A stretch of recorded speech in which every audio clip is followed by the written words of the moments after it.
I've heard this thing from a lot of business owners where they say, I am a perfectionist, Kristine. I'm a perfectionist, and that's why I haven't launched my business. And I'm going to tell you the problem with that. The problem is that you're using a positive, empowering term to actually make you feel okay about procrastination. Because yes, you are a perfectionist. You're a perfectionist at procrastinating. You're a perfectionist at being broke. You are not a perfectionist at being a business owner. Because if you were, you would know that you need to launch the product before you're actually able to perfect it and actually get good and upgrade the product, find feedback from customers, and actually grow the business. You have to launch it first, and that's where you make the most extraordinary steps. Not in creation phase, not when you're wondering, theoretically, would people want to buy this? And so again, you're empowering yourself by calling yourself a perfectionist, but again, you're a perfectionist at being broken, a perfectionist at procrastinating. So what I want to do is I want to get into why we do this. First, let's just understand why this is happening. If you've been in creation phase, where you're working on your course, you're working on your book, you're working on a product, whatever it is that you're working on, we need to get you out of creation phase. There's nothing empowering about this. There's nothing that's helping you. This isn't because you're great at what you do. This is because you're terrible at what you do. And we need to get you out of that. Okay, so this is like Alcoholics Anonymous. You're like, I'm an alcoholic, now I need help. Okay, right now I'm a procrastinator, now I need help. So I'm going to walk you through to explain why this is happening, and then let's get into what we need to do to fix this. All right, I'm going to share my screen. All right, so many of you are in creation phase. Okay, you're creating. This is where there's like lots of dopamine. Everything's exciting. There's all these amazing feelings. Your brain's like, wow, this is so fun. I love this. We're going to make so much money. It's going to be amazing when we get there. See, everything's in the future. So you're not having to deal with anything presently. You're like, I'm going to get there and it's going to be amazing. And then I'm going to sell stuff and it's going to be awesome. And you're not having to think about the launch phase. Many of you guys have been in creation phase for years. And again, you're telling yourself you're a perfectionist. So it's making you think that this is a positive thing, and it's not. Okay, so here we are in launch phase. What happens is the moment you start thinking about launching, you start thinking about failure. What if I fail? What if I'm embarrassed? What if people judge me? All of those things, right? Failure, embarrassment, rejection, right? So what happens is we stay here. We stay here in creation phase because we're like, oh, this is warm and safe here. Over here, people might tell me they don't like my stuff. People here might laugh at me. People might say, you suck. So inevitably just stay in creation phase. We never get to launch phase because what happens is most people are unwilling to start small. There's a great saying that I love where they say most people are not willing to suck at something long enough to get good at it. Okay, so they're not willing to suck at something long enough to get good at it. I always say that entrepreneurs that are successful, they were never the best at what they did. It's very rare. In fact, you probably have people in your niche that you're like, that person sucks. I can't even believe they're successful. Well, probably because they're a lot braver than you. Probably because they launched their business while you're sitting at home telling yourself you're a perfectionist and staying in creation phase. Not launching because you're scared of people telling you no. So what happens is because so many people are so unwilling to start small, they want to go from point A to point Z immediately. What happens is by the time they get to like point D, they fall off. Most business owners that are successful are really just the people that outlasted the others, right? Just the people that were able to keep going. The people that when it was hard, they kept going. When people told them no, they kept going. They launched the business. They put it out there. They dealt with the rejection. They dealt with whatever they thought was going to happen, that everyone was going to judge them, that everyone was going to know that they were failing. And guys, I mean, honestly, I just want to also let you know, when you launch a business, no one knows how good you're doing. No one can see your sales. No one knows if you're getting sales or not. So if you do some sort of sales presentation, you're running ads, you're doing webinars, nobody knows whether you're getting sales anyway. A lot of these things are all made up by our brain. Why are they made up by our brain? They're made up by our brain because in creation phase, we're in our safe place. It's nice and warm there. And if you look like biologically, right, the way our brain works, it's like if you think of like back in like caveman days, right? You need to be in your safe cave, in the safe place, in the known world, in the known area. Because the unknown jungle is where there could be a lion, there could be a panther, there could be snakes. That's the unknown world, or another tribe that could kill you and your family. So you stay where it's safe. But what happens is our brain recognizes that launching and putting ourselves out there publicly is just as scary as going to a jungle where we don't know what's in the jungle, what predators are there.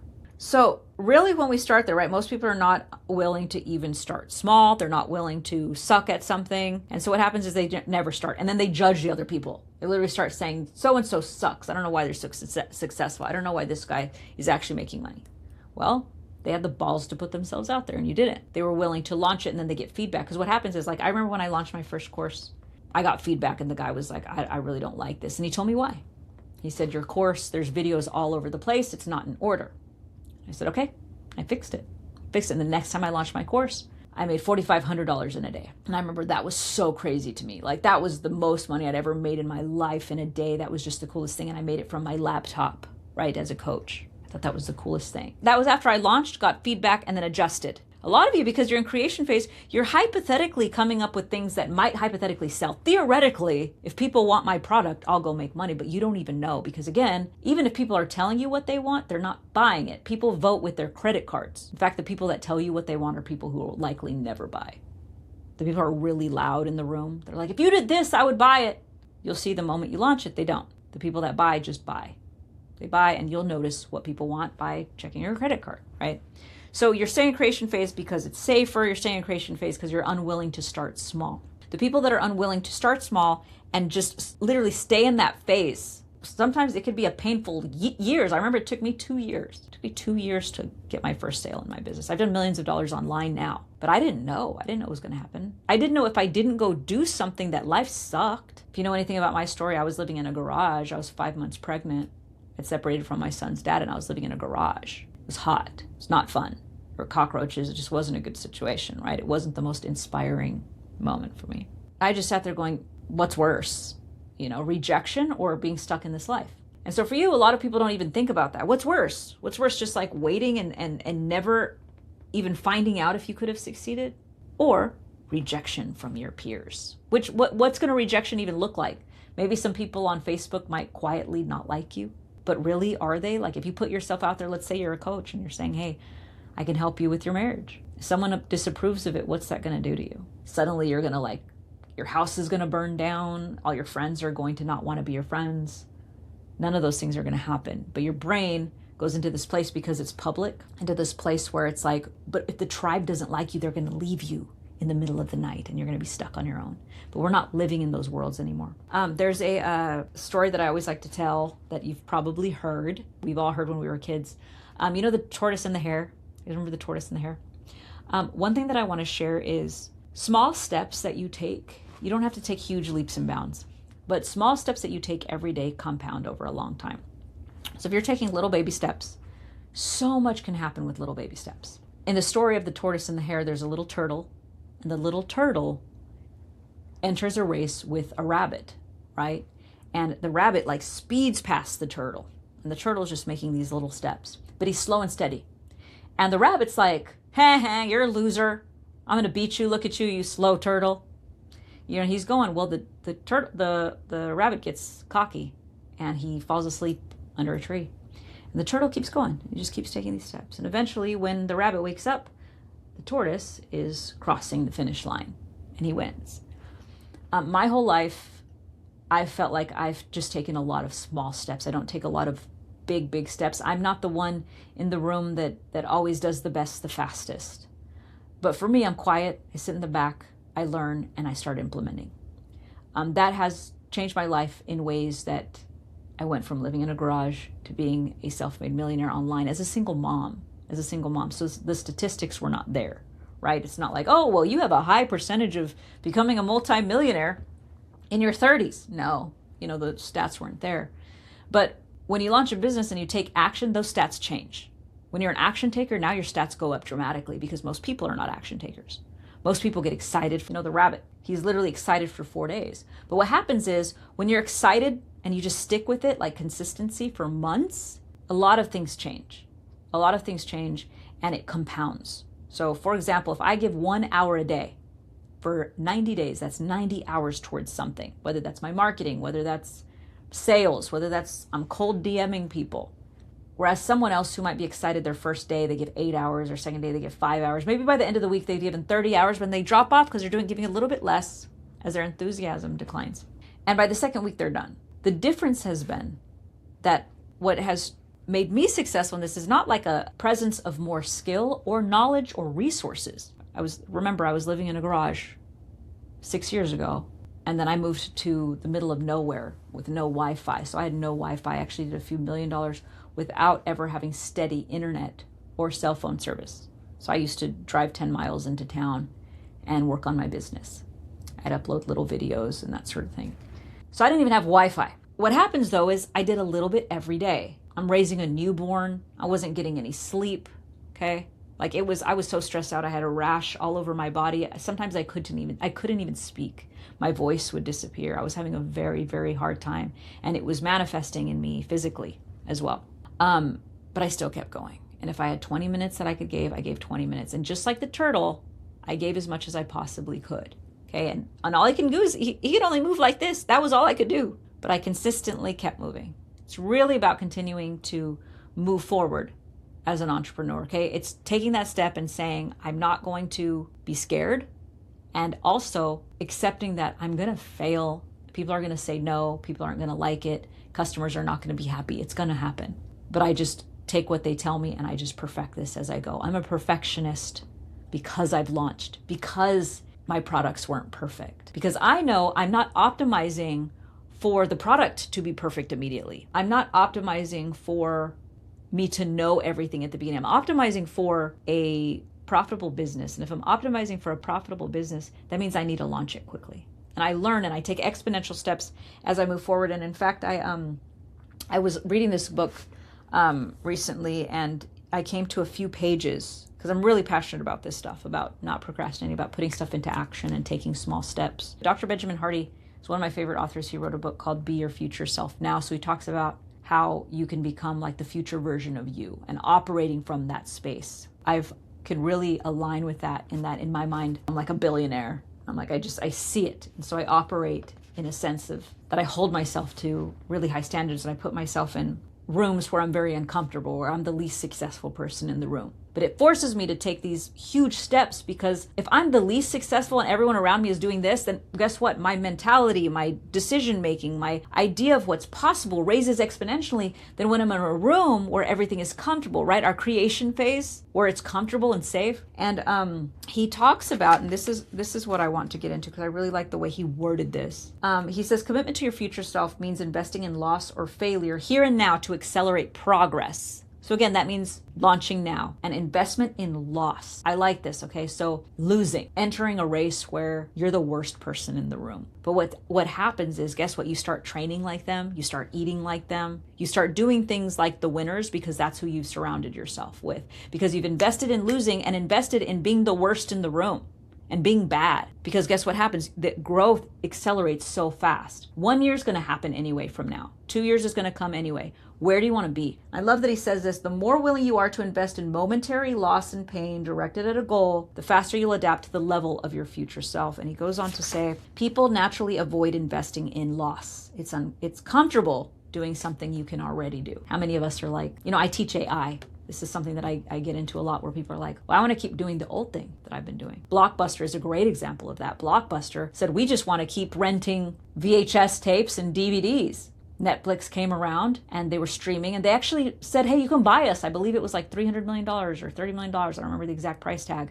Said you can buy us, and Blockbuster was like, we like our old model. We know what we're comfortable with. So they were used to their old model. Guess what? Within a couple years, they're completely bankrupt. Gone. They were $1 billion company. $1 billion company. Gone. They had the opportunity in front of them to purchase Netflix, and they didn't, because they wanted to stick with an old model, a comfortable model that they knew, instead of becoming uncomfortable and forcing themselves to learn something. It says, winning feels good, but if you want to aggressively become your future self, then investing in loss is how you get there. And I thought that was just really powerful. I liked how he worded that. Like I mentioned earlier, it's just the person that is successful is just the ones that are able to suck at something long enough to get good at and make measurable goals. Like for me, one thing that I do, I make a lot of small goals, and I talk about this a lot. Instead of me saying like, I'm going to launch my business tomorrow, what I'll do is I'll say, I'm going to create my checkout page tomorrow. I'm going to reach out to my first customer tomorrow. I'm going to make a post on Facebook tomorrow. So those are measurable goals. Those are things that I know I can attain. And those are things that will immediately contribute to me getting sales. Not, I'm going to go redo my website for the 9th time. I'm going to go redo my bio. Those are not good goals. Those are things that don't actually bring in money. And you need money and you need cash flow for you to be successful. So what I usually do is if I have one big goal, I spread it out into a lot of tiny goals.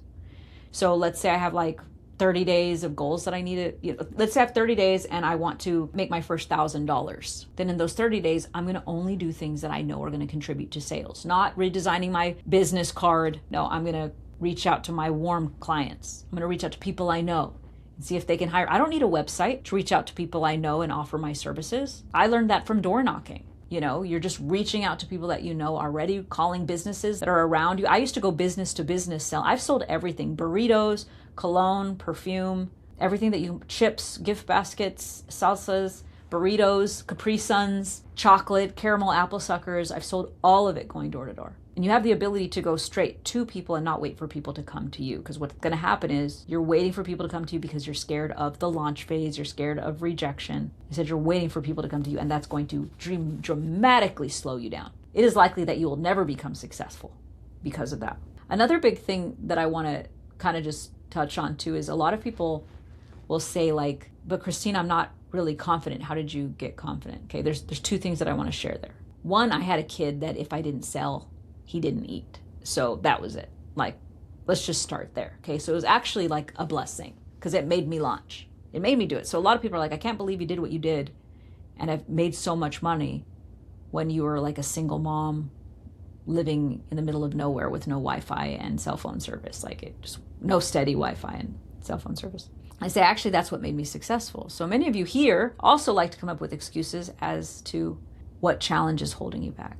When actually those are the things, like it's good that you have those things. Those are the things that make you need to be successful. Because if you're comfortable, you don't actually have to put yourself out there. You don't have to put in the blood, sweat, and tears that it takes to create a business. Because there's a lot of rejection in business. Most people shouldn't be in it. Most of you that are watching should not be entrepreneurs. You're not ready for it. You're just not. And you're not willing to do it and you don't want it enough. And that's okay. There's nothing wrong with whatever you want.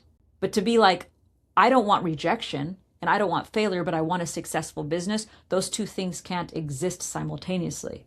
What exists simultaneously is success and failure, and most of it's failure. 9 out of 10, 99 out of 100, most of it's failure. So my confidence didn't come from, there wasn't confidence, it was just I have to sell. But I also knew for me in my background, because I used to go door to door, I knew that one rejection was just closer to a yes. Each no was closer to a yes. That was it. So I knew if I was like, I started counting the doors. And I remember realizing that after every 9 doors, on average, I'd get a sale. So I knew if I just kept going, all I had to do was hear another no. Okay, no, all right, moving to the next one. No, okay, moving to the next one. I eventually got a little scooter because I didn't have a car. I had a little electric scooter, even in my 20s. It was one of those that you would plug into the wall and I would charge it up. And I would, because it helped me to cover more houses faster. So I was able to like go from one house and if they said no, I'd jump on my scooter and I'd move to the next house. And I remember during like the summers, I'd make all these friends with all these kids that had bikes. And it was really cool. They all thought I was so cool. So I used to sell my music going door to door. So I used to be a recording artist. And so I would just sell my music going door to door. I'd sing on people's doorsteps. If someone had a piano, I would play the piano for them. They would cook for me. They'd offer me dinner. They'd pray for me. Met some really wonderful people going door to door. And then all these little kids, so I was going door to door. But I built confidence from that. I built confidence in that it's just every 9 no's, you're going to get a yes. Now, some of you guys don't have any confidence in this because confidence is usually built from at least having some sort of success. And you got to start launching for you to build success. But if you're not confident, it's hard to launch. So a lot of you go to like motivational seminars and you go to conferences and you read self-help books, and there's nothing wrong with those things, but it's hard to maintain. It's hard to maintain. And then unless you're in a room where like it's like pumping up, like, all right, let's go. And you're hearing positive stuff and you're telling yourself all these affirmations or whatever it is that you're going through. It's really hard to maintain that confidence, to maintain that level, because you have to maintain a level of confidence for you to be successful. So what do I do constantly? What I do constantly is I just look at all the crappy things out there that are successful And I go, if I'm not that bad, like think about the pet rock. The pet rock made the equivalence of like a few $1 million in like 1 year. It's a rock, guys. It does absolutely nothing. Do you guys remember this? It was a pet rock. And it came in like a little cardboard box with like some shredded up like hay. Surely whatever it is that you're selling provides more value than a pet rock. You think of the chia pets? It's like a head of grass in the shape of like Donald Trump. Millions and millions of dollars sold. I look at all the crappy coaches out there. I look at all the crappy programs up there. I look at all the people out there, I'm a coach, that don't actually have great programs, that don't know what they're talking about, that are just regurgitating information that they found on YouTube and then turning it into a course and then pretending that they're a guru of some sort. And that gives me confidence. That's easy to maintain. It's easy to find mediocrity. It's easy to find stupidity. You can open up Facebook right now and you'll find tons of stupid people. It's not hard to find that. It's hard to find elevated frequencies where you're having to stay motivated and you're having to go to a Tony Robbins event for you to stay excited. It's hard to stay there. You have to spend a lot of money. And so you think I have to be so confident and feel good enough for me to launch. Whereas actually, if you just realize you don't have to be as bad as this person, because if you have to maintain up here, that's a big goal that you have to do. But for me, I'm always like, well, if I'm just not as bad as that guy, I can be successful. And then I start there and then I get feedback and I learn and I start getting better and better and better and better and better and better, right? My students get better and better and better results. I make more and more money. I make more and more change. Very, very cool to be able to see the way that that works. So if you're looking at how do I confidently launch? Just look at all the crappy stuff out there. There's so much crap. There's so much mediocrity out there. If you think that your stuff is just a little bit better than their stuff, then you're doing the world a favor by launching your stuff. Because someone's going to buy. If someone has a pain point, like let's just say someone is looking for a coach to help them with their marriage, they're going to give somebody their money. And if you know that your stuff is better than someone else's and you're too scared to launch it, Russell Brunson always, I love what he says. He says, you have a moral obligation to sell. You have a moral obligation to sell. If you're creating something that sells something that solves people's problems, like for me right now, I teach AI. I teach people how to make money with AI. I've changed a lot of people's lives. It's amazing to see. People have made a lot of money. I've had people that have made hundreds of thousands of dollars with me in just a few months. If I had been too scared to sell, and there's more people reject my programs than buy, those people wouldn't have changed their lives. There's moms right now that are making thousands of dollars a week that have kids because I sold them something. You have a moral obligation to sell something. Really, what I want, like at the end of this, just if you're looking for like a place to, what's the next step, Kristine? The next step right now is to sell something. If someone put a gun to your head and said you have to sell something by tomorrow, would you go start a YouTube channel? You wouldn't. But guess what? YouTube channel is a creation phase thing. It's great. It's a creation phase because it's safe and comfortable and maybe we'll get customers in a few years. Or you can start reaching out to your warm network, reaching out to everyone in your phone. I always tell everyone, just start there. Just start right there. Create a message that says, this is what I'm selling. This is what I'm offering. Do you need it? Reach out to everyone you know. And then if they don't, what you also say, actually, this is what you say. Here's a better one. You let them know, this is what I'm selling. This is what I'm offering. Do you know anyone that might need this? If you do, I'm willing to give you $100. Or maybe you're selling a $50 thing. I'm willing to give you $25, whatever it is. It's better if you have something that you can charge more for, like a service of some sort, where you can charge $300, $500, $1,000, $2,000, more than that. But letting them know, hey, do you know someone that this could benefit? I did this with my audience the other day. My AI creators, they all create AI ads, and I had them all reach out to people. I wrote out a message for them. I actually gave it to them, and I said, send this to people you know. And it said exactly that. It said, hey, I create AI ads now. Do you know anyone that this might benefit? If you can recommend me to someone, I'll give you $100 if they buy. And then I had them send an example of their AI ads that they created. Within seconds, people got meetings. Within seconds, people were saying, I know someone, me. Or someone said, I know someone, my husband was looking for some video marketing. Whatever it is that you're offering, you need to let people know that it exists. If they don't know it exists, it can never sell. My friend Myron Golden always says, The offer that you don't make is the offer no one can take. It's a really great saying. The offer you don't make is the offer no one can take. You got to make the offer. So today what I want you to do is I want you to get out of creation phase. I want you to, if you need some confidence, just go look at all the other crap that's on the internet in your field that sucks. And if you just know you're a little bit better, then you can confidently feel like there's a market for what you're selling. And then last, reach out to those people in your warm network. Start posting, start sharing. Those are important things, but that's where if you're posting online, you're waiting for someone to come to you. Actively reach out. I used to go door to door. If you got to go door to door, go do it. But you need to get those customers, because the moment you start selling and you start seeing money coming in, it gets exciting. It's a fun place to be. All right, I'm Kristine Mirelle. I hope that this was helpful for you. Check the links below. I have free trainings and other resources that can help you grow as an entrepreneur. All right, hopefully I'll see you on another one. Bye.